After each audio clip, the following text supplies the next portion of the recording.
જય ગૌ માતા, જય દ્વારકાધીશ.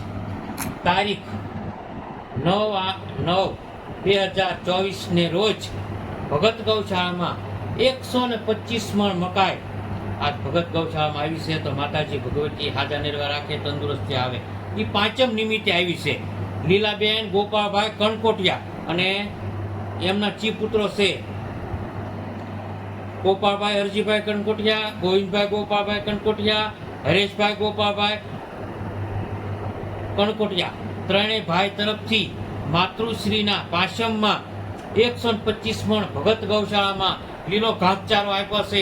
તો ઋષિ પાશમ નિમિત્તે માતાજી ભગવતી અને દ્વારકાધીશને પ્રાર્થના કરી કે લીલાબેન ગોપાળભાઈ કણકોટિયાની પાછળ લીલો ઘાસચારો નાખ્યો છે ઋષિ પાશમનો. તો માતાજી એને સ્વર્ગ લોકમાં પણ મોજ કરાવે ને આનંદ કરાવે ને સારા ઘરે અવતાર થાય ભગવતીને એવો પ્રાર્થના કરીએ.